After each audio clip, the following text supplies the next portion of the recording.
మీరు అడుగుతారు మేడం, మేము చెప్పాము, భయపడతాము. టీచర్స్ వాళ్ళు మీరు చెప్తాం ప్రాబ్లమ్, మీరు ఓకే అంటారు, చేస్తామంటారు, కానీ లోపలికి అయినాక మమ్మల్ని టీచర్స్ వాళ్ళు ఎంత టార్చర్ పెడతారు మీకు తెలియదు. అది 2 డబ్బాలు తీసుకుంటారు మేడం. ఒక నిమిషం చెప్పాలా, మీకు బడ్జెటే రాలేదు ఏం చెప్పాం అవసరం లేదు. అమ్మా ఒంట్లో బడ్జెట్ లేకపోతే మీకు కింద ఎవడు పెట్టాలా?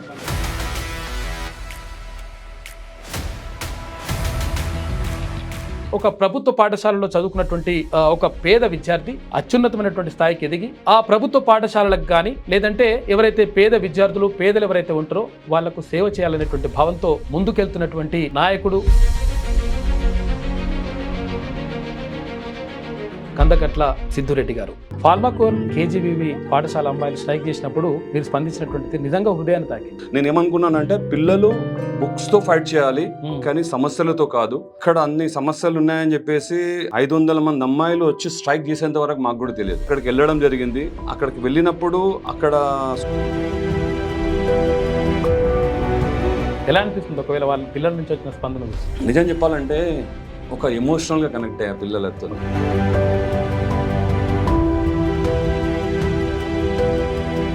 స్కూల్ చదివించడానికి మా తల్లిదండ్రులు పడ్డ కష్టం చూస్తూ పెరిగాను నేను. నా తల్లి కూరగాయలు అమ్ముతూ నన్ను పెంచింది. మీరు సమాజ సేవ చేస్తున్నారు, తర్వాత సేవా కార్యక్రమాల్లో బాగా పాల్గొంటున్నారు, దానికి ప్రేరణ ఎవరు? ఒక ఇన్సిడెంట్ జరిగింది. తల్లి అక్కడే ఉంది. మేమిద్దరం కళ్ళల్లో చూసి మీ జీవితంలో మీరు ఎదుర్కొన్నటువంటి అతి కష్టం ఏంటి, దాన్ని ఎట్లా ఎదుర్కొన్నారు? సొసైటీలో చాలా మంది ఏమనుకుంటున్నారంటే ఓకే చేస్తున్నాడు, బాగా డబ్బు ఉందేమో. కానీ నా స్టోరీ ఏంటంటే ఒకప్పుడు నాకు అప్పులు ఉండే. ఒక క్షణం నేను మా మిస్సెస్ ఎలా అంటే ఎట్లాంటి ఫ్రస్ట్రేషన్కి వెళ్ళిపోయినామంటే 99% సూసైడ్ చేసుకుందామని.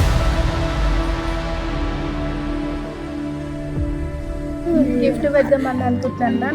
నువ్వు మా గురించి ఇంత సహాయం చేసినావన్నా, ఇంత జూన్ 5th ఎక్కడి నుంచి వచ్చి గిఫ్ట్ ఇచ్చేసి. హాయ్ హలో నమస్తే, వెల్కమ్ టు క్యూన్యూస్. నేను సిద్ధిగౌని సుదర్శన్. ఇక కృషి ఉంటే మనుషులు ఋషులు అవుతారు.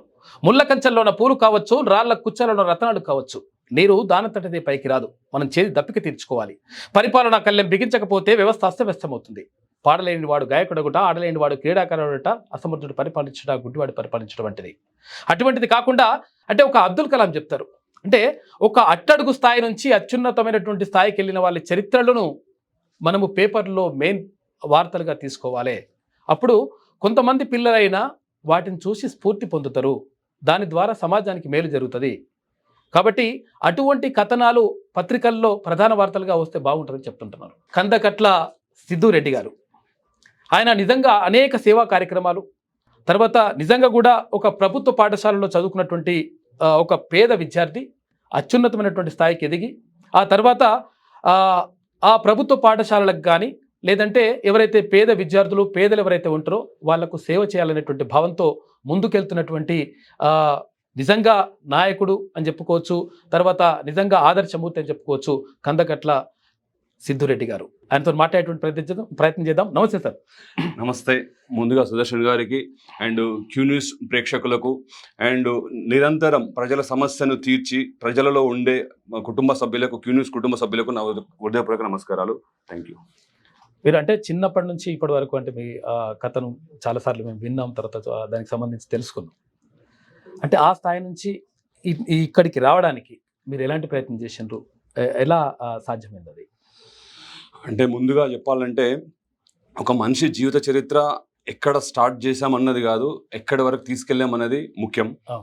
కానీ నా చిన్నప్పుడు స్కూల్ చదవాలంటే స్కూల్ చదివించడానికి మా తల్లిదండ్రులు పడ్డ కష్టం చూస్తూ పెరిగాను నేను. సో నేను గవర్నమెంట్ స్కూల్లోనే చదువుకున్నాను. నా తల్లి కూరగాయలు అమ్ముతూ నన్ను పెంచింది. సో ఆ కూరగాయలు అమ్ముతూ పెంచినప్పుడు నేను అమ్మ పడే కష్టం చూస్తూ అమ్మ కష్టాన్ని ఎప్పుడు తీర్చాలి అనే ఒక తాపత్రయంతో పెరిగాను నేను. సో అట్లాంటి సిచ్యువేషన్లో చూసుకుంటూ వచ్చాను కాబట్టి గవర్నమెంట్ స్కూల్ నుంచి ఇక్కడి వరకు అంటే చాలా జర్నీ ఉంది. మీరు ఇంకా అడిగితే మీకు చెప్తూ ఉంటాను నేను. ఎలా అనిపిస్తుంది అంటే అక్కడ నుంచి ఇక్కడికి ఈ స్థాయికి వచ్చినప్పుడు ఎలా అనిపిస్తుంది?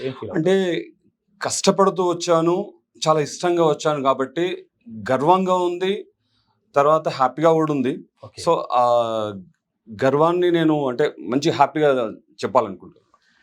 అయితే ఇప్పుడు ఇక్కడ స్కూల్ నిర్మాణం చేసిండ్రు, దానికి 60 లక్షల రూపాయల వరకు ఖర్చు అయింది, 1,50,00,000 వరకు మొత్తం కూడా ఖర్చు అవుతుందని చెప్పేసి అంటా ఉన్నారు. అయితే దానికి సంబంధించి అంత నాణ్యతతో ఒక ప్రభుత్వ పాఠశాల నిర్మించాలని మీకు ఎందుకు అనిపించింది? అంటే మీరు ఇక్కడ ఫస్ట్ ఒక స్కూల్ కట్టాను, దాని గురించి అడుగుతున్నారా? ఇప్పుడు కస్తూర్బాగా ఉంది, కస్తూర్బాగా ఇప్పుడు కస్తూర్బా తర్వాత అంతకుముందు ఇక్కడ శంషాబాద్ దగ్గర శంషాబాద్ లో సిద్ధాంతిలో ఒక స్కూల్ కట్టించాను. అది అక్కడ ఒకటే గదిలో 5 తరగతులు ఉండే. సో దాన్ని కట్టించాను, 40-50 లక్షల రూపాయలు అయింది. అది సోను సూద్ గారు కూడా వచ్చింది. సోను సూద్ గారు ఆ బిల్డింగ్ పైన ఏదైతే మనము బుక్ పెట్టామో ఆ బుక్ లో ఒక మెసేజ్ ఇచ్చామో, మెసేజ్ చూసి తను ఇన్స్పిరేషన్ అయ్యి బిల్డింగే బుక్ లాగా కట్టి బిల్డింగ్ బుక్ లాగా కట్టి, ఎందుకంటే అది స్కూల్ కట్టాము, స్కూల్ కు ఏదో ఒక ఐకాన్ ఉండాలని చెప్పేసి ఆ బుక్ ను పెట్టాను. ఆ బుక్ చూసిన తర్వాత వైరల్ అయిపోయి సోను సూద్ గారు నన్ను బాంబేకి పిలిపించుకొని మరి వచ్చి అతనే ఇనాగ్రేషన్ చేశారు.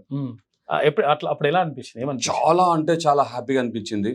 ఎందుకంటే నేను ఒక విద్యను ఇస్తున్నాను. విద్య ఎంత అవసరమో నాకు చిన్నప్పుడు నేను పడ్డ కష్టం నాకు తెలుసు కాబట్టి, మనుషులకు ఆకలి అయినప్పుడు అన్నం పెట్టడం కన్నా విద్యను ఇవ్వడం చాలా అవసరం. ఎస్పెషల్లీ గవర్నమెంట్ స్కూల్లో చదువుకున్న పిల్లలకు మినిమం నీడ్స్ అవేంటంటే వాష్రూమ్స్, వాటర్. సో అట్లాంటిది అక్కడ నేను ఒక్కటే రూమ్ లో అంతమంది పిల్లలు చదువుతుంటే చాలా ఇబ్బందిగా ఫీల్ అయ్యి నేను వాళ్ళకు వాష్రూమ్స్, వాటరే కాకుండా రూమ్స్ కూడా కట్టేయడం జరిగింది. సో సోను సూద్ గారు వచ్చి, మా అప్పుడు ఎంపీ గారు, ఎమ్మెల్యే గారు కూడా వచ్చి ఇనాగ్రేషన్ చేయడం, చాలా ప్రకాష్ గౌడ్ గారు వచ్చి, ఎంపీ రంజిత్ రెడ్డి గారు కూడా వచ్చేసి వాళ్ళు ఒక 4 ముచ్చట్లు చెప్పడం, మీరు కూడా వచ్చారు. నాకు అంటే చాలు, అంటే ఆ రోజుకు అది చాలు అనిపించింది. ఇది చాలు కదా నా జీవితానికి, నా జన్మకు అర్థం అని అనిపించింది. చాలా హ్యాపీగా. ఫార్మాకోర్ కేజీబీవీ పాఠశాల అమ్మాయిలు స్ట్రైక్ చేసినప్పుడు మీరు స్పందించినటువంటిది నిజంగా హృదయాన్ని తాకింది. ఆ రోజు మీరు ఎలా గుర్తు చేసుకుంటారు? అసలు నిజం చెప్పాలంటే నేను ఉండేది కూడా నియర్ పాల్మాకుల్ కస్తూర్బా స్కూల్, శంషాబాద్ దగ్గరలోనే. సో అక్కడ అన్ని సమస్యలు ఉన్నాయని చెప్పేసి అక్కడ అమ్మాయిలు అంటే 500 మంది అమ్మాయిలు ఉన్నారు. 500 మంది అమ్మాయిలు వచ్చి స్ట్రైక్ చేసేంత వరకు మాకు కూడా తెలియదు. సో వాళ్ళు స్ట్రైక్ చేస్తుంటే ఒక 2-3 డేస్ తర్వాత మీ న్యూస్ల ద్వారానే నాకు తెలిసింది. సో నేను అక్కడికి వెళ్ళడం జరిగింది. అక్కడికి వెళ్ళినప్పుడు అక్కడ సిచ్యువేషన్ చూస్తే వాళ్ళకు ఓన్లీ అంటే వాళ్ళు ఫైట్ చేసింది వాటరు, భోజనం గురించే. కానీ నేను గవర్నమెంట్ను రిక్వెస్ట్ చేశా, ఇక్కడ ఏదైతే ప్రాబ్లం ఉన్నాయో నేను ప్రాబ్లం సాల్వ్ చేస్తా, నాకు అవకాశం ఇవ్వండి అంటే వాళ్ళు రైటింగ్లో నాకు రాసిచ్చారు. సో నేను స్కూల్కి వెళ్ళడం జరిగింది, చూడడం జరిగింది. సో అక్కడ problem not only water, not only food, water సమస్య ఉంది, వాష్రూమ్ సమస్య ఉంది, తర్వాత డ్రైనేజ్ సమస్య ఉంది, ఫుడ్ సమస్య ఉంది, అన్నీ ఉన్నాయి. సో నేను అక్కడ వెళ్ళినప్పుడు వాళ్ళని ఫస్ట్ చేద్దాం అనుకున్నప్పుడు వాళ్ళు ఒక స్టూడెంట్స్ లాగా చూశాను. ఎప్పుడైతే అక్కడ సమస్యలు చూశానో వాళ్ళంతా నా చెల్లెల్లాగా అనిపించారు. ఎప్పుడైతే నేను సమస్యలు తీర్చడానికి ప్రయత్నం చేస్తున్నానో, సమస్యలు తీరుస్తున్నానో, నా సొంత బిడ్డల్లాగా అనిపించారు. సో నేను అలా కనెక్ట్ అయిపోయే వాళ్ళకు. నేను ఒక చిన్న వర్క్ చేద్దామని అక్కడికి వెళ్ళిపోయి స్కూల్ అంటే ఎలా చెప్పాలంటే లిటిల్ బిట్ బూత్ బంగ్లా లాగా అయింది అది. అంటే చాలా బూజు బట్టి వర్షానికి నీళ్ళు పాతగా అయిపోయింది, కూలిపోవడానికి రెడీ ఉన్న బిల్డింగ్ లాగా ఉండే. సో అట్లాంటి స్కూల్ ను నేను ఎందుకు అంటే చిన్నప్పుడు నేను కూడా స్కూల్లో కూర్చున్నప్పుడు ఆ ప్రాబ్లం ఫేస్ చేశా. సో పిల్లలు నేను ప్రభుత్వ పాఠశాలలో చిన్న గోల్కొండలో చదువుకున్నాను. చిన్న గోల్కొండ. సో పిల్లలకు చదువుకోవాలంటే బుక్స్ ఉంటాయి, బుక్స్ తో ఫైట్ చేయాలి. ఇంటికి వెళ్తే మమ్మీ నాన్న డాడీ వాళ్ళు ప్రాబ్లమ్స్ ఉంటే అది మనకు ప్రాపర్ గా చేస్తే ఓకే, లేదంటే ఆ ప్రాబ్లం మనకు ఎక్కువ అనిపిస్తుంది. సో నేను ఏమనుకున్నానంటే పిల్లలు బుక్స్ తో ఫైట్ చేయాలి కానీ సమస్యలతో కాదు. అందుకు ఆ సమస్యలు తీర్చాలనుకున్నాను, ఆ సమస్యలు మొత్తం తీరుస్తున్నాను. 1,50,00,000 రూపాయలు పెట్టి ఆ బిల్డింగ్ కట్టి అంటే మొత్తం అక్కడ అభివృద్ధి కార్యక్రమాలు చేసిండ్రు. ఇంకా తర్వాత ఇంకొక 20% పనులు ఇంకా మిగిలే ఉన్నాయని చెప్పేసి. సారీ, మీకు రాంగ్ ఇన్ఫర్మేషన్ వచ్చింది. 1,50,00,000 కాలేదు, 50-60 లక్షలు అయింది. అది కూడా నా సొంత అకౌంట్ నుంచే నేను ఖర్చు పెడతాను. నాకే సంస్థ కానీ ఏది కానీ లేదు, సిద్ధురెడ్డి నా పర్సనల్ అకౌంట్ నుంచి ఖర్చు పెడతాను. 50-60 లక్షలు అయిపోయింది ఇప్పటికి. ఇంకా కూడా ఒక 10-20 lakhs ఖర్చు అవుతుంది.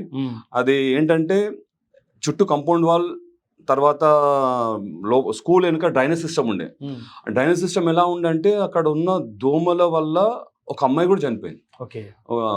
మొన్న డెంగ్యూ అవన్నీ డెంగ్యూ అటువంటి అని ఒక అమ్మాయి కూడా చనిపోయింది. అంటే స్కూల్లో చనిపోలేదు, ఆ అమ్మాయి హాలిడేస్ కానీ ఇంటికి వెళ్ళిన తర్వాత అక్కడ చనిపోయింది. ఓకే. సో అక్కడ ఆ పిల్లలు వెళ్తే అన్నయ్య మాకు ఇలాంటి ప్రాబ్లం ఉంది, ఇది ఉంది, వాటర్ ఉంది అంటే నేను first purify water for hour 250 litre వచ్చేలాగా చేశాను. ఓకే. సో బ్యాక్ వెళ్తే మొత్తం మురికి ఉంది.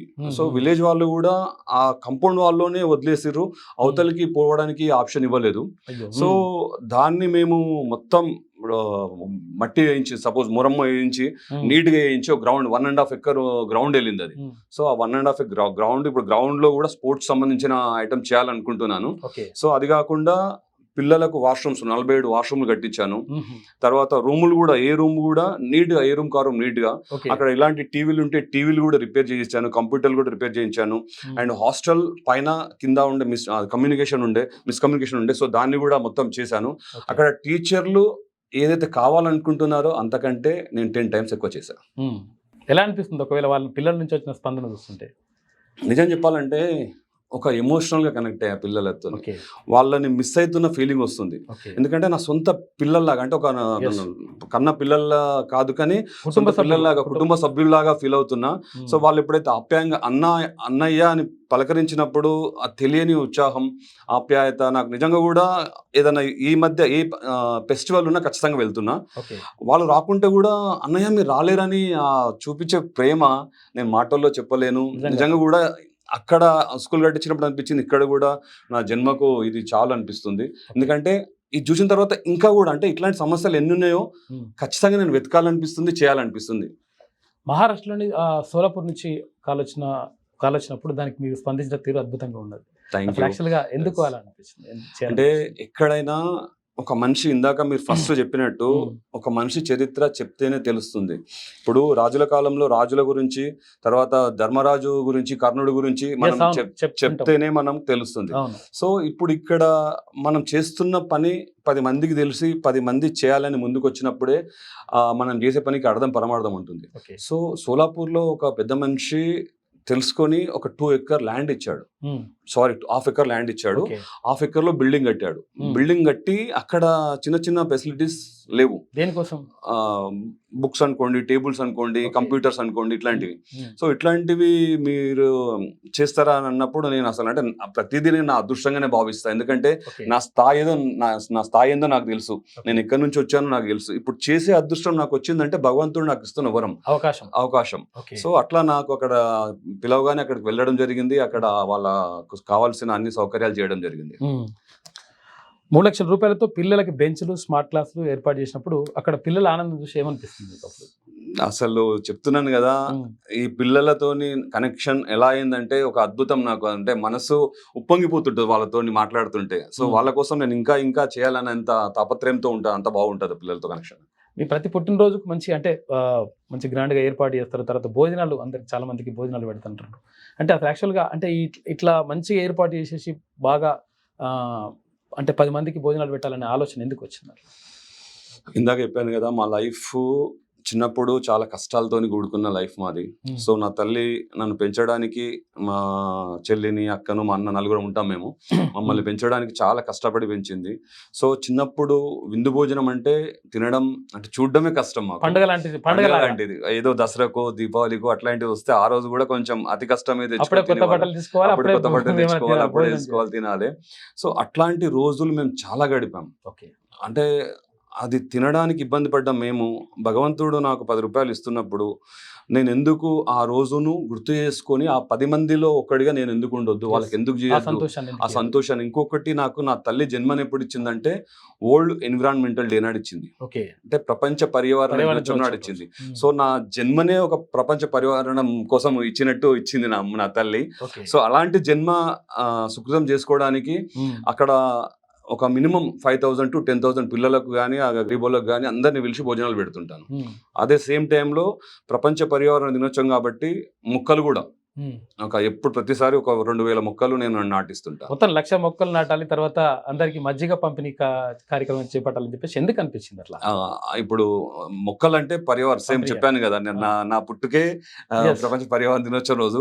సో ఖచ్చితంగా పర్యావరణాన్ని కాపాడడానికి అదొక నిర్ణయం తీసుకున్నా. అంతేకాకుండా ప్రతి సమ్మర్లో ఈ ఎండాకాలంలో ఎలా అంటే వాటర్ కొనుక్కొని తాగడం కూడా చాలా కష్టం. ఓకే. సో ఇవాళ చూస్తున్నా, నేను వచ్చిన తర్వాత ఫస్ట్ మిమ్మల్ని వాటరే అడిగా నేను. అవును. సో ఒక కరెక్ట్ టైంలో మనం వాటర్ ఇస్తే ఎంత బాగుంటుందో అవును. అది మాటల్లో చెప్పలేము. Yes. అంటే నాకు నా తల్లి బ్లెస్సింగ్స్ ఎలా అంటే నా తల్లి సొసైటీకి అప్పచెప్పినప్పుడు ఎంతో మంది తల్లుల బ్లెస్సింగ్స్ నేను తీసుకోవాలి. Yes. సో అక్కడ వాటర్ బదులు బటర్ మిల్క్, అది కూడా ప్యూర్ మజ్జిగ. మనం ఇంట్లో చేసుకుంటే కూడా అలా కొంచెం అన్ని అది ఇదిగా ఆలోచిస్తాము. అది చాలా బాగా అంటే మంచి మజ్జిగ చేసి సొసైటీకి ఇవ్వాలనుకున్నాం. ఇచ్చి ఎంతో మంది తల్లుల బ్లెస్సింగ్స్ పొందుతున్నా. అది చాలా హ్యాపీగా ఉంది. ఒక రోజు ఒక ఇన్సిడెంట్ జరిగింది. Okay. అక్కడ మజ్జిగ తాగి ఒక పెద్ద మనిషి ఎవరు పెట్టారో ఇది వాళ్ళ అమ్మ కడుపు చల్లగుండా అని Yes, అవును. దీవెన అన్నప్పుడు నా అదృష్టం ఏంటంటే నా తల్లి అక్కడే ఉంది. ఓకే. నా తల్లి విని నాకు ఆ మాట నాకు చెప్పింది. మేమిద్దరం కళ్ళల్లో చూసుకొని ఒకరి కళ్ళల్లో ఒకరికి ఆనంద బాష్పాలు వచ్చినాయి. ఇది కదా అమ్మా నేను, ఇది కదా బిడ్డ నా కొడుకు అని చెప్పేసి మా అమ్మ చెప్పుకున్న రోజులు ఉన్నాం మాకు. అంటారు అందుకనంటే ద్రాక్షలో కొడుకులు పుట్టరటం తినేడు రవివేకులు జీవన భ్రాంతులై కొడుకులు పుట్టరే కౌరవేంద్రులకు అనేకులు కొడుకులు పుట్టని యాశగునకులు వాటిని దుర్గతులు. అంటే కొడుకు ప్రయోజకుడై తర్వాత సమాజానికి ఏమైనా చేస్తున్నప్పుడే ఆ తల్లిదండ్రులకు ఎంత సంపాదించాడు నీ కొడుకు, ఈ కార్లో తిరుగుతున్నాడు, ఈ బిల్డింగ్ కట్టాడు, ఇంత బాగున్నాడు, ఇది చెప్పడం కంటే నీ కొడుకు నాకు ఇచ్చేసాడు, నీ కొడుకు వల్ల నేను బాగుపడ్డాను, నీ కొడుకు వల్ల నేను చదువుకుంటున్నాను అని చెప్పినప్పుడు నా తల్లికి వచ్చే బ్లెస్సింగ్స్ ఆ గాడ్ డైరెక్ట్ ఇస్తున్నట్టు. ఓకే. యునైటెడ్ కింగ్డమ్ నుంచి ISR లీడర్షిప్ అవార్డు పొందినప్పుడు మీకు ఎలా అనిపించింది? ఎలాంటి ISR individual social responsibility. So అక్కడ నాకు వాళ్ళు అంటే ఎవరే కానీ CSR చేస్తారు, కార్పొరేట్ సోషల్ రెస్పాన్సిబిలిటీ. సో నేను ఏది కూడా ఇందాక చెప్పినట్టు నా సొంత అకౌంట్ నుంచి సిద్ధిరెడ్డి నా పర్సనల్ అకౌంట్ చేస్తుంటాను. సో నేను ఒక్కనే సోషల్ రెస్పాన్సిబిలిటీ తీసుకొని చేస్తుంటాను. సో వాళ్ళు నాకు అక్కడ నుంచి కాల్ వచ్చింది నాకు, సార్ మీరు సో సోషల్ రెస్పాన్స్ చేస్తారు, అది కూడా ISR ఇండివిజువల్ చేస్తారు, సో మీకు ఇలా UK నుంచి కాల్ వచ్చింది సార్ నాకు. సో అది వచ్చినప్పుడు నిజమేనా అనుకున్నాను. అంటే షాక్ లో నేను ఫస్ట్ ఆఫ్ ఆల్ నేనేంటి అంటే నేను చేసే ప్రతి చిన్న పని అనుకుంటాను, నేను చాలా చిన్న పని అనుకుంటాను. నేను ఏది కూడా అనుకోలేదు, UK దాకా వెళ్తుందని అసలు అనుకోలేదు. బట్ UK వెళ్ళడము, UK నుంచి కాల్ రావడము, UKకి పిలిపించడము, అంటే నేను వెళ్ళలేకపోయినా మా సిస్టర్ ఉంది అక్కడ అవార్డు తీసుకుంది. కానీ అవార్డు నాకు ఎంతో ఉత్సాహాన్ని ఇచ్చింది, ప్రోత్సాహాన్ని ఇచ్చింది, ఇంకా బాధ్యతను పెంచింది నాకు. సోషల్ మీడియాలో బాగా యాక్టివ్గా ఉంటారు మీరు, తర్వాత ప్రజల నుంచి విజ్ఞప్తులు వచ్చినప్పుడు దానికి స్పందిస్తూ ఉంటారు, ఎలా అనిపిస్తుంది అప్పుడు? అది ప్రతి సమస్యను నా సమస్యలాగా ఎక్కడి నుంచి వచ్చిందంటే ఏం చెప్తారు? ప్రజల నుంచే వచ్చింది. ఓకే. ఎందుకంటే ఇప్పుడు మీలాంటి వాళ్ళని కొంతమంది విలేకరులను చూస్తుంటాను, ఎలా ఫైట్ చేస్తుంటారు ప్రజల కోసం. మీకు ఎలా శక్తి వస్తుంది అంటే మీకు ఇచ్చే ఉత్సాహం, పబ్లిక్ నుంచి వచ్చే ప్రోత్సాహం. సో అట్లాంటి ప్రోత్సాహం నాకు వస్తుంటది. వాళ్ళకి చేస్తున్నప్పుడు, వాళ్ళు రెస్పాండ్ అవుతున్నప్పుడు చాలా హ్యాపీగా ఉంటాను. సో ఖచ్చితంగా నాతో అయ్యింది ఖచ్చితంగా చేస్తాను, కానీ ప్రతిదీ ఏది చేసినా కూడా 1-2 సార్లు ఆలోచించుకొని చేస్తుంటాను. ఓకే. మీరు సమాజ సేవ చేస్తున్నారు, తర్వాత సేవా కార్యక్రమాల్లో బాగా పాల్గొంటున్నారు, దానికి ప్రేరణ ఎవరు? నా తల్లి. ఎందుకంటే నా తల్లి చిన్నప్పుడు పెంచే ప్రతి క్రమంలో సమాజానికి మనమేమి ఇచ్చామని ఉండాలి, సమాజంతో మనమేం తీసుకున్నాం ఉండొద్దురా. ఎందుకంటే మనం ఇంత కష్టపడ్డా కూడా ప్రతి కష్టపడ్డ రూపాయి తింటే మనం తృప్తిగా ఉంటాం, సాయంత్రం ఇంటికి పోతే ప్రశాంతంగా నిద్రపోతాం. ఓకే. సో అట్లాంటి అమ్మ మాటలు వింటూ పెరిగే నేను ఈ సమాజానికి అది చేయాలని వచ్చాను. మీ జీవితంలో మీరు ఎదుర్కొన్నటువంటి అతి కష్టం ఏంటి, దాన్ని ఎట్లా ఎదుర్కొన్నారు, బయటపడ్డారు దాని నుంచి? ఇది చెప్పొచ్చో చెప్పకూడదో చెప్పండి, కానీ చెప్తే తెలుసు. ఇప్పటి వరకు ఎక్కడ కూడా నేను నాకు మా వైఫ్కే తెలుసు, మా పిల్లలకు కూడా తెలియదు. వేరే ఇంటర్వ్యూ ఇచ్చినప్పుడు చెప్పలేదు, బట్ ఎందుకో ఫస్ట్ టైం మీ దగ్గర చెప్పాలనిపిస్తుంది. ఎందుకంటే సొసైటీలో చాలా మంది ఏమనుకుంటున్నారంటే ఓకే చేస్తున్నాడు, బాగా డబ్బు ఉందేమో, లేదా డబ్బు బాగా వస్తుందేమో, ఉన్నాయి కాబట్టి పంచి పెడుతున్నారేమో అనుకుంటున్నారు. కానీ నా స్టోరీ ఏంటంటే ఒకప్పుడు నాకు అప్పులుండే, నాకు ప్రాబ్లమ్స్ ఉండే. మొన్న లాస్ట్ టైం సిద్ధింతలో స్కూల్ కట్టేటప్పుడు అమ్మ గోల్డ్ పెట్టి మరీ స్కూల్ కంప్లీట్ చేశా, తర్వాత అమ్మ గోల్డ్ విడిపించా. కానీ అంతకంటే ముందు ఇంటి సమస్యలు ఉండొచ్చు, ఫైనాన్షియల్ సమస్యలు ఉండొచ్చు, ఇంకా వేరే సమస్యలు ఉండొచ్చు. బట్ ఒక క్షణం నేను మా మిస్సెస్ ఎలా అంటే ఎట్లాంటి ఫ్రస్ట్రేషన్లకు వెళ్ళిపోయినామంటే 99% సూసైడ్ చేసుకుందాం అనుకున్నాం. 99%, ఇంకా 1% అక్కడ ఉంది. బిల్డింగ్ ఎక్కాం, బిల్డింగ్ మీదకి జంప్ చేసి సూసైడ్ చేసుకుందాం అనుకున్నాం. కానీ అక్కడ అంటే మనిషి జీవనానికి జీవించడానికి అంతం కావడానికి ఒక సెకండే ఎందుకు అట్లా అంటే దేని గురించి? అంటే అప్పుడు జీవితం అంటే విరక్తి, అంటే ఇంతే నా జీవితం, ఇదే నా లైఫ్. ఇప్పుడు చిన్నప్పటి నుంచి చూసుకుంటూ వస్తున్నాను, మ్యారేజ్ అయిన తర్వాత కూడా ఇదే నా లైఫ్. కానీ ఏం సాధించలేకపోతున్నాం, అంటే ఎంత చేసినా కూడా ఇలానే ఉంటుంది. అలాంటి సిచ్యువేషన్లో అంటే అసలు ఆ డిసిషన్ తీసుకొని ఇంకా బిల్డింగ్ పైకి ఎక్కి అలా చేసుకుందాం అనుకుని ఒకే ఒక క్షణం మన జీవితం అంతం చేస్తే ఇక్కడికి అంతం అయిపోతుంది. మనం జీవితం ఆపితే 10 మంది కన్నా పనికొస్తుంది. 10 మందికి పనికొచ్చేలాగా ఏమైనా చేస్తే మన బ్రతుకు ఒక అర్థం ఉంటుంది, పరమార్థం ఉంటుంది అని చెప్పేసి ఆ ఫ్యాక్షన్ ఆఫ్ సెకండ్లలో చిన్న ఆలోచన వచ్చింది. ఆలోచన నేను మా ఆవిడ చూస్తుంటే ఇప్పుడు ఆమె షాక్ అవుతుంటుంది. ఎందుకంటే ఇప్పటివరకు నేను ఈ విషయం నీ తప్ప నా తప్ప 3వ వ్యక్తికి తెలియదు, ఇవాళ ప్రపంచానికి తెలుస్తుంది. సో ఒక మనిషి బ్రతుకుతే ఏం చేయొచ్చు అని చూపించడానికి నేను ఇవాళ ఉన్నా. అది ఇన్స్పిరేషన్గా తీసుకొని నేను రేపు చనిపోయినా పర్లేదు అనేలాగా బ్రతుకుతున్నా. ఎప్పుడైతే మనిషి రేపటికి వాల్యూ ఇవ్వడో, ఈ రోజు ఆస్తుల కోసం కానీ లేకుంటే ఐశ్వర్యాల కోసం కానీ ఇంకేదైనా ఫైటింగ్ కానీ రిలేషన్ కోసం కానీ పోట్లాడాడు. సో నాకు ఈ రోజు ఈ క్షణం నాది కాదనుకున్నా కూడా నేను హ్యాపీ. సో ఆ రోజు అక్కడ నేను అయిపోయేవాడిని, ఈరోజు ఇక్కడ ఉన్నాను అంటే నిజంగా కూడా నా లైఫ్ ప్రజలకు అంకితం. ఓకే. సో అది చేస్తూ ఉంటేనే నేను నా లైఫ్ నేను జీవిస్తూ ఉంటాను. ఇక్కడ ఒక విషయం చెప్పాలి, 100% విషయం ఏంటంటే అసలు యాక్చువల్గా చావు అనేటువంటిది దేనికి కూడా పరిష్కారం కాదు. అంటే చాలా మంది ఏం చేస్తుంటారంటే చిన్న సమస్యలు వచ్చినప్పుడు లేకపోతే ఏదో జరిగినప్పుడు చనిపోతాం ఇంకా మాకేం లేదని చెప్పేసి అనుకుంటారు.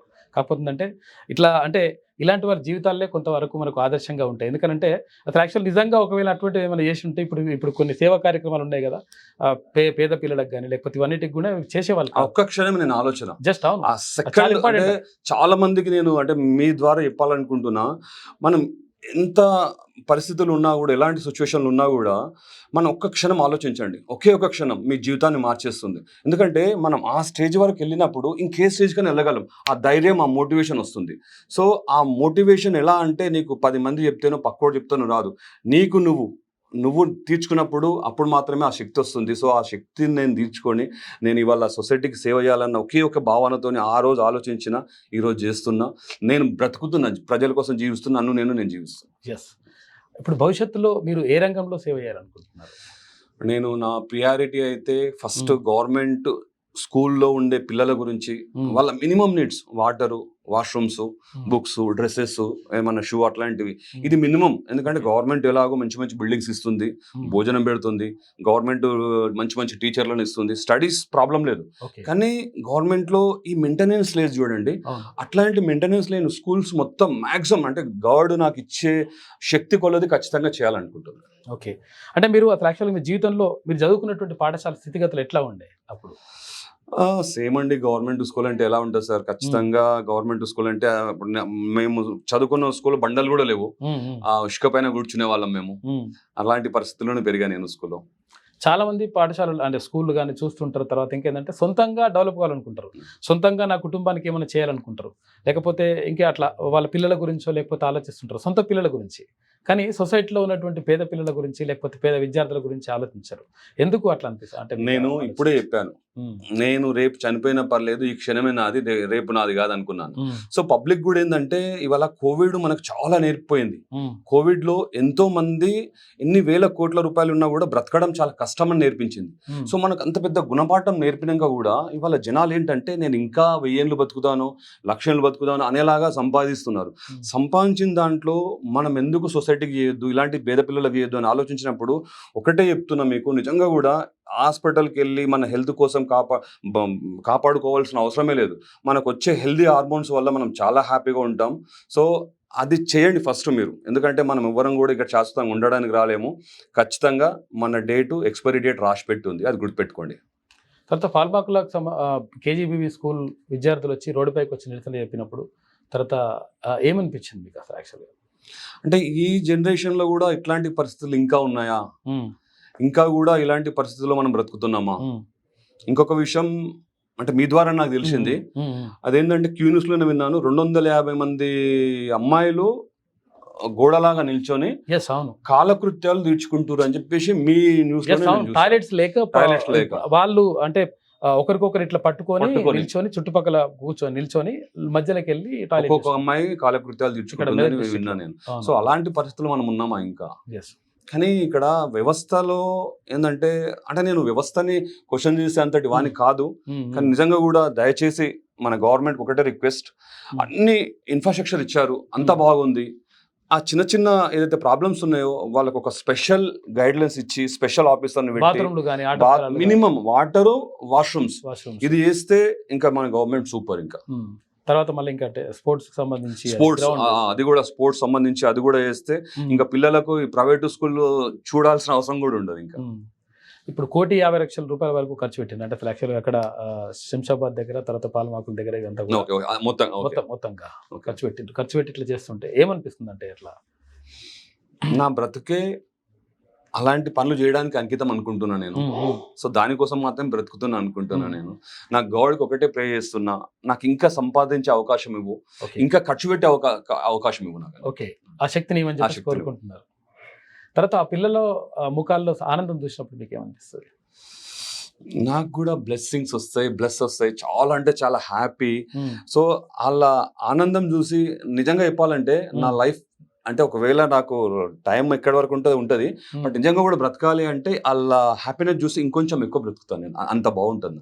మీరు చేస్తున్న సేవా కార్యక్రమాలకు ప్రభుత్వం నుంచి ఎలాంటి సహకారం లభించింది? అంటే నేను ఇప్పటివరకు ప్రభుత్వాన్ని ఎప్పుడు కూడా అడగలేదు. ప్రభుత్వం దగ్గరికి అంటే సహకారం ఏమని కోరుకుంటున్నారు అంటే ఇట్లాంటి వర్క్స్ నేను ఒక్కనే చేయలేను కూడా. సో చాలా మంది ముందుకు రావాలి, ప్రభుత్వమే చేయాలని ఎందుకు అనుకోవాలి మనం? ప్రభుత్వాన్ని పని చేయకుంటే క్వశ్చన్ చేసే రైట్స్ మనకు ఉంది. అదే ప్రభుత్వంలో ఏదైనా ఫండ్స్ రాకున్నా క్వశ్చన్ చేసే రైట్స్ మనకు ఉంది. కానీ ప్రభుత్వం అంటే ఎవరు? మనమే కదా. ప్రభుత్వంలో మనం కూడా ఎందుకు భాగం కావద్దు? ప్రభుత్వంలో మనం భాగమై మనం ఎందుకు చేయొద్దు? ఇవాళ ఇంతకుముందు నేను ఒక స్లోగన్ చేశాను నేను. ఇప్పుడు ఒక వ్యక్తి ఒక ఫంక్షన్ చేస్తే ₹1,00,000 నుంచి స్టార్ట్ చేస్తే ₹1,00,00,000 2 కోట్ల వరకు ఖర్చు చేస్తుంది. సో పబ్లిక్ ఎందులో పోటీ పడుతున్నారు? దీంట్లో పోటీ పడుతున్నారు కదా, చాలా ఘోరంగా పోటీ పడుతున్నారు. Function first function ₹1,00,000 function hall కడితే ఇలా ₹1,00,00,000 ఫంక్షన్ హాల్ కట్టి ఫంక్షన్ చేసే వాళ్ళు కూడా ఉన్నారు. అట్లాంటి వాళ్ళు ఇట్లాంటి పిల్లలకు చేస్తే అసలు గవర్నమెంట్ క్వశ్చన్ చేయాల్సిన అవసరమే లేదు. సో వేస్ట్ కట్ చేసే బదులు ఇట్లా కొంచెం పెట్టండి, మీరు హెల్దీగా ఉంటారు, మీతో పాటు ఆ పిల్లలు కూడా బాగుంటారు. ఇప్పుడు చాలా మంది కుటుంబాల్లో ఎట్లుంటుంది అంటే ఫ్లాక్షల్గా మా కుటుంబానికి ఏం చేస్తలేడు, ఆ ఫ్లాక్షల్ ఈయన బయట పోతున్నాడు, ఈయన అంటే ఎవరైనా సంపాదించి కుటుంబానికి ఆస్తులు కూడా పెట్టాలని చూస్తారు, లేకపోతే మన పిల్లలకు తర్వాత భవిష్యత్ తరాలకు ఇట్లా అని చెప్పి చూస్తుంటారు. మీరేమో ఉన్న పైసలు ఖర్చు పెట్టేసి సేవా కార్యక్రమాలు అంటే చేస్తున్నారు. చేస్తున్నప్పుడు మీ జీవిత భాగస్వామి కానీ మీ కుటుంబ సభ్యులు కానీ ఏమంటున్నారు? వాళ్ళైతే మనకు తినడానికి బ్రతకడానికి ఉంటే చాలు, మిగతా సొసైటీకి పెడదాం. వాళ్ళు నిజంగా చెప్తున్నాను కదా, ఇప్పుడు నాకు ప్రాబ్లం ఉంది అని నేను అడిగితే నా భార్య గోల్డ్ ఇవ్వచ్చు, కానీ స్కూల్కు ప్రాబ్లం ఉంది, స్కూల్ కట్టడం కొంచెం లేట్ అవుతుందంటే తన గోల్డ్ ఇచ్చింది. అంటే వాళ్ళ మనస్తత్వం ఏంటో మీరు అర్థం చేసుకోవచ్చు. నా పిల్లలు కూడా సేమ్ మెంటాలిటీ. నా పిల్లలు కూడా డాడీ నువ్వు ఎంతైనా సంపాదించు, ఎంతైనా ఖర్చు పెట్టుకో, నేను మళ్ళీ మేము మొదటి నుంచి సంపాదించుకుంటాం. మాకు ఎక్కడ కూడా ఆస్తి ఇంత కావాలి అంత కావాలని చెప్పి అడిగే వాళ్ళు కాదు. ఇవాళ వాళ్ళకు కూడా నేను ఏదైనా బర్త్డే ఖర్చులకు డబ్బులు ఇస్తే వాళ్ళు ఏం చేస్తారంటే ఫ్రెండ్స్ ఎవ్రీ టైం వాళ్ళ ఫ్రెండ్స్ దగ్గరికి వెళ్ళి వాళ్ళు పార్టీ ఇస్తే పార్టీ చేసుకుంటుంటారు, పార్టీలో పార్టిసిపేట్ చేస్తారు. కానీ వీళ్ళు ఎప్పుడు వాళ్ళకి పార్టీ ఇవ్వరు. ఎందుకురా అంటే నేను ఇచ్చిన ప్రతి డబ్బు ఎప్పుడైనా ఉంటే ఎవరికన్నా హెల్ప్ చేయడానికి కానీ, నేను లాస్ట్ టైం కొంచెం అమౌంట్ ఇస్తే ఒక టీ కొట్టు పెట్టియడం కానీ ఇట్లాంటి పనులు చేస్తుంటారు. సిద్ధిరెడ్డి నుంచి వచ్చింది కదా అది. మీ నుంచి అంటే మీతో కలిసి పనిచేసేటువంటి యువత మీరు ఎలాంటి మార్పులు తీసుకురావాలని చెప్పి వాళ్ళు కోరుకుంటున్నారు? యువతకు నేను ఒకటే చెప్పాలనుకుంటున్నా. ఒకటేంటంటే మన చుట్టూ కొన్ని సంఘటనలతో కూడుకొని ఉంటాయి. ఎలాంటి అంటే ఒక బురదలో కప్పని తీసుకోండి, ఆ బురదలో కప్ప ఏమనుకుంటదంటే ఇదే నా సామ్రాజ్యం, నేనే ఇక్కడ ఇంకా బావి దాకా కూడా వెళ్తలే, మనం బురద వరకే ఉన్నా బురదలో కప్ప నాదే సామ్రాజ్యం అనుకుంటది. అదేంటంటే తను బ్రతకదు, మిగతా కప్పలను కూడా బ్రతకనివ్వదు, ఎందుకంటే పెద్ద కప్పలాగా. వాళ్ళు ఏంటంటే జనాలు వాళ్ళ కమాండింగ్ చేస్తారు, అక్కడ ఉన్నంతసేపే వాళ్ళు కింగుల్లాగా బ్రతుకుతారు. బట్ దాంట్లోకి బయటకు వస్తే కింగ్ కాదు, వాళ్ళు బొంగుల్లాగా. అంటే రాంగ్ వర్డ్ యూజ్ చేస్తున్నా, వాళ్ళతో బొంగులే. కానీ వాళ్ళ ప్రభావం ఈ యూత్ మీద చాలా ఉంటది. సో నేను యూత్ కూడా ఒకటే చెప్తున్నా, అలాంటి వాళ్ళని మీరు ఎంత లైట్ తీసుకుంటే అంత మంచిది. సో ఇంకొకటి, మీ లైఫ్ కి ఒక గోల్ పెట్టుకోండి, ఖచ్చితంగా గోల్ పెట్టుకొని ఆ గోల్ కోసం ప్రయత్నం చేయండి. అలాంటి వాళ్ళని ఎంత దూరం పెడితే అంత మంచిది. సో ఇది ఎవరి కోసం చెప్తున్నానో ఎందుకు చెప్తున్నానో కూడా అర్థమై ఉంటుంది వాళ్ళకు. మీ ఫౌండేషన్ నుంచి లేదంటే మీ సంస్థ నుంచి భవిష్యత్తులో ఎలాంటి కార్యక్రమాలు చేపట్టాలనుకుంటున్నారు? నా సంస్థ అంటే సిద్ధురెడ్డి సంస్థ. సో ఖచ్చితంగా ఏజ్డ్ తల్లుల గురించి, తర్వాత ఈ స్కూల్ పిల్లల గురించి, తర్వాత ఇప్పుడు బాటసారులు ఎవ్రీ టైం నేను ఎవ్రీ ఇయర్ ఒక 3-4 నెలలు బటర్ మిల్క్ పెడతాను. ఓకే. ఇట్లా ఏ కార్యక్రమాలు ఉన్నా నా స్తోమత తగ్గట్టు నేను చేయడానికి సిద్ధంగా ఉన్నాను. ఇప్పుడు ఈ జీవన ప్రయాణంలో అంటే మీలో వచ్చినటువంటి మార్పులు ఏంటి? అంటే యాక్చువల్గా ఏమనిపిస్తుంది ఇప్పుడు? చాలా చాలా ఇప్పుడు నేను ఎక్కడికి వెళ్ళినా సిద్ధు అన్న అంటే నన్ను ఆప్యాయంగా వల్కరించడం. ఓకే. ఆ ఆప్యాయత వల్ల నాకు ఎంతో మంది తమ్ముళ్ళు, ఎంతో మంది చెల్లెళ్ళు, ఎంతో మంది తల్లులు, ఎంతో మంది ఫ్రెండ్స్, ఇలా అంటే ఎక్కడి నాట్ ఓన్లీ ఇందాక చెప్పినట్టు ISR లండన్ లో లండన్ నుంచి, తర్వాత లాస్ట్ టైం మలేషియాలో పిలిచి అవార్డు ఇచ్చారు. ఓకే, మన IT మినిస్టర్ శ్రీధరబాబు గారి చేతుల మీదుగా, అక్కడ లోకల్ చీఫ్ మినిస్టర్ చేతుల మీదుగా అవార్డు ఇచ్చారు మలేషియా నుంచి. ఓకే. సో ఇట్లా ఎక్కడికి వెళ్ళినా ఒక గౌరవం, ఒక ఆప్యాయత, ఒక ప్రేమ. అంటే ఇంతకంటే అంటే నువ్వు ఎన్ని డబ్బులు సంపాదించినా ఇంత ప్రేమ అయితే దొరకదు, నేను గ్యారెంటీగా చెప్తా.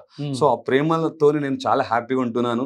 ఇంకా ఇంకా చేయాలనే ఆలోచనతో వస్తుంది. సమాజానికి మీరు ఇచ్చేటువంటి సందేశం ఏంటి ఇప్పుడు యువతకు కానీ? యువతకు అదే చెప్తున్నాను, ఒక గోల్ పెట్టుకోండి, ఆ గోల్ కోసం ప్రయత్నం చేయండి. ఈ ప్రయత్నం చేసే క్రమంలో మన దగ్గర ఉన్నది ఒకటి ఏంటంటే, ఒక చెట్టును మనం కాల్ చేస్తే ఆ చెట్టు పైన, ఆ చెట్టు చుట్టుపక్కల కూడా ఒక కాకి కానీ పిట్టలు కానీ అంటే ఏది కూడా ఆలడానికి బాధ అంటే దగ్గర రావు. అదే చెట్టు నీడనిచ్చే చెట్టులాగా మనం బ్రతికినాం అనుకోండి, చెట్టు కింద మనుషులు కూర్చోవచ్చు, చెట్టు పైన పక్షులు ఉంటాయి. సో మనం చెట్టుకు నీడనిచ్చే చెట్టులాగా బ్రతుకుదాం, 10 మందికి నీడ ఇద్దాం. అంటే యాక్చువల్గా అంటే ఇప్పుడు సోను సూద్ గారితో అంటే ఎట్లా మీకు అంటే సోను సూద్ గారు చెప్పాను కదా, ఆ బుక్ వైరల్ చూసి వరల్డ్ వైడ్ అంటే మొత్తం దేశవ్యాప్తంగా బాగా అంటే పాపులర్ ఉన్నాడు. తర్వాత ఇవన్నీ సేవా కార్యక్రమాలు ఆయన కూడా చేస్తుంటాడు. ఇక అంటే నేను కోవిడ్ కంటే ముందు నుంచి అతను అంటే నాకు ఇష్టం. అంటే విలన్ గా అరుంధతి మూవీలో విలన్ గా చాలా బాగా చేశాడు. సో సినిమాల్లో విలన్ కానీ అంటే స్పెషల్ గా అతను యాక్టింగ్ ఇష్టం. కానీ అతను నేను ఫాలో అవుతుంటాను. అతను కోవిడ్ లో దేవుడిలాగా అయిపోయాడు. ఎందుకు అయిపోయాడు అంటే, చనిపోతున్న మనిషిని యమధర్మరాజు నుంచి కాపాడే వ్యక్తిలాగా అయ్యాడు. అంతే. అవును. కొన్ని వేల లక్షల మందికి ఆక్సిజన్ అందించాడు. సో అతను కొన్ని ప్రభుత్వాలు కూడా చేయలేదు. ప్రభుత్వాలు సార్ ఇప్పుడు ఇక్కడది ఒక ఫ్లైట్ నడపాలంటే ఒక ఎయిర్పోర్ట్ ఓపెన్ అవ్వాలి. కానీ ఎయిర్పోర్ట్ ఓపెన్ అవ్వాలంటే గవర్నమెంట్ మాత్రం అనుకోవాలి. కానీ ఈయన ఇక్కడ బాంబేలో ఉండి బెంగళూరుకో చెన్నైకో ఒక ఫ్లైట్ పంపించి ఒక మనిషిని పంపించాడు. అసలు ఎవరికి సాధ్యం అది? తర్వాత ఎంతో మంది మైగ్రేట్స్ కు బస్సులలో ఇంటికి పంపించాడు, ట్రైన్లు ఓపెన్ చేయించాడు. అసలు అతను చేసిన సేవలకు అసలు ఈ అవార్డులు అన్ని కాదు సార్, ఒక దేవుడు ఇచ్చే భగవంతుడు వరంలాగా చేశాడు.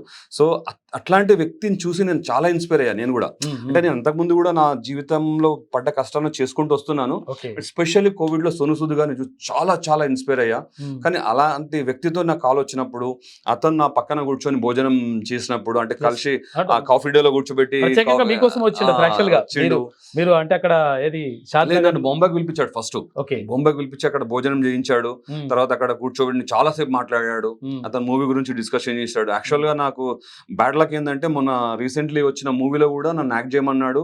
ఆ రోజు ఇదే కస్తూర్బా స్కూల్లో ఏదో వర్క్ ఉండి లంచ్కి వెళ్దాం అనుకున్న, ఫ్లైట్ దొరక్క పోలేను. లేదంటే మొన్న హనీ సింగ్ సాంగ్ లో నేను కూడా ఒక సాంగ్ స్టెప్ వేస్తుండేవాడిని. ఓకే. అయితే వాళ్ళ మిస్సెస్ కూడా, ఆమె కూడా తెలుగు ఆమె అంటే. అవును, మొన్న యాక్సిడెంట్ కూడా అయ్యింది. మొన్న పెట్టాను, మెసేజ్ పెట్టి, అన్నగా ఎలా ఉందంటే గుడ్. తను కూడా ఒక మంచి మెసేజ్ ఇచ్చాడు. నేను 2 days బ్యాక్ చూశాను. ఎవరే గానీ ముందు సీట్ లో కూర్చుంటే ముందు సీట్ వాళ్ళకే బెల్ట్ అనుకుంటారు, కానీ వెనక సీట్ వాళ్ళకి కూడా బెల్ట్ అవసరం. సో సోను సూద్ గారి వైఫ్ గానీ వాళ్ళు కానీ వెనక కూర్చున్న వాళ్ళు కూడా బెల్ట్ పెట్టుకున్నారు కాబట్టి సేవ్ అయ్యారంట. సీట్ బెల్ట్ చాలా ఇంపార్టెంట్. చాలా మంది ఏం చేస్తుంటారంటే అదేదో పిన్ తీసుకొచ్చి, స్పెషల్ గా మన ఇండియన్ మెంటాలిటీకి ఇది కామన్ అయిపోయింది. ఇప్పుడు ప్రపంచాన్ని మనం ఎస్టాబ్లిష్ చేసినప్పుడు, ప్రపంచంలో తిరిగినప్పుడు మనకు ఒక ఐడియా వచ్చేస్తుంది. సో నేను ప్రపంచంలో వెళ్ళినప్పుడు అంతా ఇక్కడ బయట ప్రపంచంలో సీట్ బెల్ట్ లేకుండా ముందు కూడా బండి ఏర్పడాడు. డ్రైవర్ కూడా తీయడు, సీట్ బెల్ట్ పెట్టుకో అంటాడు. సో నాకు అట్లా హ్యాబిట్ అయిపోయింది. కానీ మనకు అందరికి చెప్తున్నా, ఖచ్చితంగా వెనక కూర్చున్న వాళ్ళు కూడా సీట్ బెల్ట్ పెట్టుకోండి. సీట్ బెల్ట్ పెట్టుకుంటే మన లైఫ్ గ్యారెంటీ ఉంటుంది. సో ఎగ్జాంపుల్ ఫ్యామిలీ, మన ఫ్యామిలీ కోసం, ఎవరు ట్రాఫిక్ పోలీస్ కోసం అవసరం లేదు, హెల్మెట్ కానీ లేకపోతే సీట్ బెల్ట్ మన కోసం. అది ఇప్పుడు సిటీలో ఎట్లయిపోతుంది యువత అంటే, ట్రాఫిక్ వాళ్ళు చూస్తారేమో వాళ్ళ కోసం, వాళ్ళ నుంచి తప్పించుకోవడానికి అప్పటికప్పుడు పెట్టుకుంటున్నారు. కానీ అది కాదు, మన ప్రాణాల కోసం, మన ఫ్యామిలీ కోసం. మనం ఉంటే మన ఫ్యామిలీ బాగుంటుంది. సో వాళ్ళ కోసం.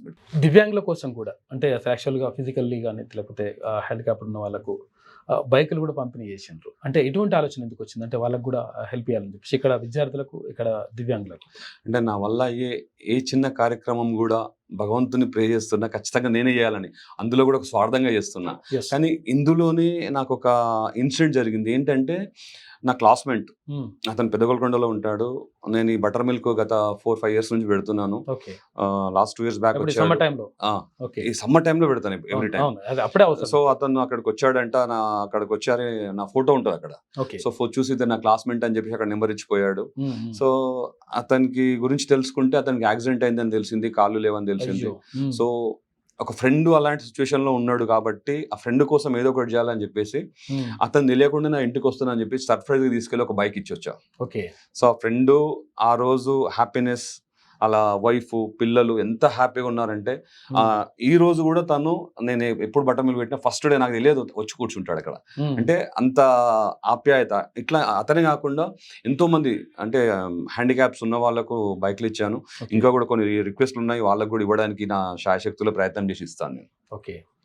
ఎలా అనిపిస్తుంది అంటే అసలు యాక్చువల్గా వాళ్ళ ముఖంలో అట్లా ఆనందం చూసినప్పుడు ఏమనిపిస్తుంది? వాళ్ళు ఎందుకంటే నిజంగా చెప్పాలంటే అసలు యాక్చువల్గా చాలా మంది ఏమనుకుంటారంటే, అంటే సొసైటీలో అంటే ఈ రిజర్వేషన్లు కానీ లేకపోతే ఇవన్నీ కూడా వచ్చినప్పుడు క్యాస్ట్ వైడ్గా, అంటే మనం అవి ఇవ్వద్దు అని అనట్లేదు. మళ్ళీ ఇప్పుడు ఈ విషయం ఏంటంటే దీన్ని వక్రీకరణ కూడా జరుగుతుంది. అది అట్లా ఇవ్వద్దని చెప్పేసి కాదు. కాకపోతే ఏంటంటే ముందుగా తన సొంత పనులు తను చేసుకోలేనటువంటి వాళ్ళు ఎవరైనా ఉంటారంటే వాళ్ళు దివ్యాంగులు. ఫిజికల్లీ కానీ మెంటల్లీ కానీ రకరకాలుగా హ్యాండిక్యాప్స్ ఎవరైనా ఉంటారో వాళ్ళు సొంతంగా చేసుకోలేరు. కాబట్టి 100% సొసైటీ కానీ, ఇటు ప్రభుత్వం కానీ, లేకపోతే పక్క వాళ్ళు కానీ 100% వాళ్ళకి సేవ చేయాల్సినటువంటి అవసరం ఉంటుంది. ఎందుకంటే వాళ్ళు సొంతంగా చేసుకోలేరు కాబట్టి మన అవసరం వాళ్ళకు ఉంటుంది. కాబట్టి మీరు చేసినట్టు ఇంకో వ్యక్తి కూడా తను లెగ్స్ లేవు అయినా కూడా తనకు ఉత్సాహం ఎలా ఉందంటే, తను సైకిల్ పైన వేరే వాళ్ళు తీసుకెళ్తే గుడి దగ్గరికి వెళ్ళి గుడి గడిగి వచ్చేవాడు. ఓకే. అంటే వచ్చిపోయే దారిలో అతను చాలా కష్టమవుతుండే. ఆ విషయం ఎవరో నా దగ్గర వరకు తీసుకొచ్చారు. సో అప్పుడు అతను ఏం చేస్తాడు ఏంటి తెలుసుకున్న తర్వాత నాకు నిజంగా కూడా, అంటే అతనికి కాళ్ళు లేకున్నా కూడా అదొక చేయాలన్న ఒక తాపత్రయం అవుతుందో, తపన ఉంది కదా, అది చూసి నాకు చాలా హ్యాపీ అనిపించింది, ముచ్చటేసింది నాకు. ఇట్లాంటి కదా మనం చేయాల్సింది అని చెప్పేసి నేను ఆ ఊర్లోకి వెళ్ళి ఆ ఊరికి ఆ పిల్లోడికి తీసుకుపోయి బైక్ ఇచ్చినప్పుడు ఆ విలేజే అంటే వాళ్ళ విలేజ్కి ఇచ్చినట్టు హ్యాపీ అయిపోయారు. వాళ్ళంతా విలేజ్ పండగ వాతావరణం నెలకొన్నది. సో అట్లా అంటే ఒక్కరికని కాదు, నేను చాలా విలేజ్లు వచ్చాను. ఒక్కరికి ఇస్తే ఆ విలేజ్ వాళ్ళందరూ మాకు ఇచ్చారేమో, మా ఇంటికి వచ్చిందేమో. చాలా మటుకు ఎలా ఉంటుంది అంటే చూసేది ఇదంతా, ఇప్పుడు ఈ డబ్బు ఇచ్చినా ఇంకేది ఇచ్చినా అంత ఉండదు. ఇప్పుడు ఇట్లా నిజంగా కూడా నీడున్న వాళ్ళకి ఇస్తే చూసే వాళ్ళు కూడా ఎస్ మాకు వచ్చింది, మా ఇంటికి వచ్చిందన్న తాపత్రయంలో ఉంటారు, ఆ సంతృప్తి వేరే ఉంటుంది. చివరిగా క్యూ న్యూస్ ప్రేక్షకులకి ఏం చెప్తారు మీరు? సో క్యూ న్యూస్ ప్రేక్షకులకు ఒకటే చెప్తున్నా, మల్లన్న గారు కానీ, సుదర్శన్ గారు కానీ, ఈ కుటుంబ సభ్యులంతా మీ కుటుంబ సభ్యుల్లా ఉన్నారు. ఎప్పటి నుంచో చూస్తున్నాను, వీళ్ళు ప్రతి ఒక్కరి సమస్యను తన సొంత సమస్యలాగా తీరుస్తున్నారు. సో వీళ్ళతో ఇలాగే కనెక్ట్ అయి ఉండండి. ఇప్పుడు ఇందాక ఆఫీస్కి వెళ్ళినా కూడా ఎంతోమంది అక్కడ జనాలు ఉన్నారు, ఎంతోమంది ప్రాబ్లమ్స్ ఉన్నాయంట. చిన్న చిన్న సమస్యల నుంచి పెద్ద పెద్ద సమస్యల వరకు తీసుకొని వస్తున్నారు. సో ఇలాంటి వ్యక్తులు సొసైటీకి అవసరం. సో మీ అందరూ వీళ్ళతో కలిసి ఉండండి, సపోర్ట్ చేయండి. Thank you.